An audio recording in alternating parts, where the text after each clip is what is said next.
मेरे साथ में इस समय वरिष्ठ कांग्रेसी और आप कहें कि कांग्रेस के स्तंभ कहे जाएं आगरा में तो कम नहीं है। एडवोकेट भारत भूषण मेरे साथ में मौजूद हैं। सर, क्या कुछ कहना चाहेंगे आज जुलूस के बारे में? शिरोमणि सिंह के नेतृत्व में आप लोगों के पूरी एकजुटता के साथ में जो जुलूस जुनून के रूप में दिखाई दिया है, किस नज़र से देख रहे हैं? महंगाई को लेके, गुंडागर्दी को लेके आज जो पद यात्रा शिरोमणि सिंह के संग हम लोगों ने निकाली है, उस यात्रा से एक संदेश देना चाहते हैं कि हम भाजपा सरकार को चेतावनी दे रहे हैं कि जनता जो आज आप देख रहे हो सड़कों पे है, आपको गद्दी छोड़ देनी चाहिए। किसानों का आंदोलन एक आपने जो चाल चली है उसमें कहीं कामयाब नहीं होंगे। और आगरा की जनता, उत्तर प्रदेश की जनता, हिंदुस्तान की जनता ये बताना चाहती है कि आप गद्दी के योग्य नहीं हैं, आप देश नहीं संभाल सकते हैं, आज आपको देश छोड़ना पड़ेगा। और भाई शिरोमणि सिंह के संग जो आज जनता ने अपना कदम से कदम मिला के साथ दिया है, उसके लिए हमने प्रभारी जी से कहा है कि हमारी दावेदारी बनती है, आप हमारी आवाज़ लखनऊ तक पहुँचाइए। 9 प्रतिज्ञाएँ प्रियंका गांधी की आम आदमी में किस तरीके से घर करेंगी, किस तरीके से आम आदमी को पसंद आएंगी? प्रियंका जी ने जो 40% महिलाओं का योगदान कहा है, उसके लिए आज महिलाओं की भागीदारी देख रहे हो 60% है। प्रियंका जी ने जो कदम उठाए हैं, जो महिला अपना दुख दर्द एक आम आदमी को या एक व्यक्ति को सुनाती थी, उन्होंने कहा है कि महिला विधानसभा में खुद पहुँचे और अपना दर्द खुद सामने लाए। इसलिए उन्होंने महिलाओं को एक बहुत बड़ी ताकत दी है।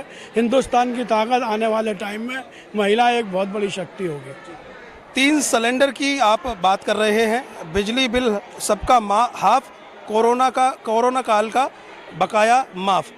इस तरह के अगर बात करें तो कोविड के जो दौर रहा उसमें कई चीज़ों को की ज़रूरत थी आम जनता को, जो नहीं मिल पाई है, उसकी भरपाई गवर्नमेंट को किस तरीके से करनी चाहिए और कांग्रेस किस तरीके से मांग कर? ये गवर्नमेंट ने एक धोखा किया जनता के संग। आप एक सिलेंडर दे के उस सिलेंडर की कीमत 1000 तक ले गई, तो आपने वो काम किया है कि जैसे एक आदमी को चरस का नशा पिला के बाकी वो घर बर्बाद करके पीता रहे। इस तरीके से आज घर बर्बाद हो रहे हैं सिलेंडर लेने के लिए। ये भाजपा की एक धोखे की नीति है। इस नीति को जनता समझ चुकी है। जनता को सिलेंडर नहीं चाहिए, जनता को सस्ती गैस चाहिए। बिल्कुल, जनता को सिलेंडर नहीं, महंगाई भी नहीं चाहिए, सस्ती चीज़ें मिलें। और क्योंकि आप देख रहे हैं एक चीज़ और अगर बात करें तो डेली यूज़ में आती है, मस्टर्ड ऑयल है, इस समय 170 180 तक मिल रहा है। रिफाइंड है, पेट्रोल 100 को पार कर गई। क्या कुछ कहना चाहेंगे? ये एक महंगाई को लेके हमने पदयात्रा निकाली है, जनता समझ चुकी है। ये 200 रुपये किलो जो इन्होंने आज सरसों का तेल जो किया हुआ है, ये 1-2 महीने जो फ्री देके ये फिर एक नशा करा रहे हैं। जनता पे पैसा नहीं है, जनता इतना महंगाई में इन्हें हटा के ही मानेगी।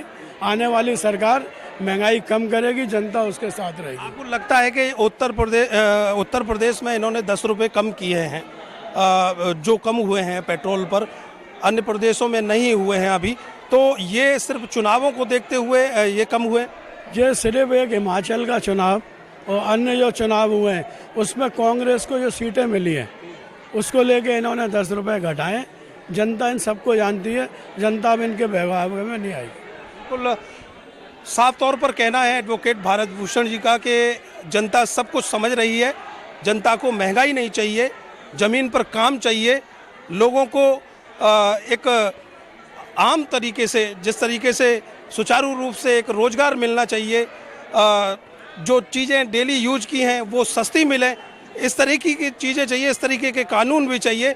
अगर ये नहीं है तो शायद जनता सब कुछ समझ रही है और इसका जवाब 2022 विधानसभा चुनाव में देगी। उम्मीद यही करते हैं कि इससे पहले उत्तर प्रदेश सरकार हो चाहे देश की सरकार हो, वो जाग जाए और महंगाई को आम जनता के लिए, आम आदमी के लिए कम करे। कैमरे के पीछे आर्यन बघेल, मैं करतार सिंह बघेल, अर्थ न्यूज।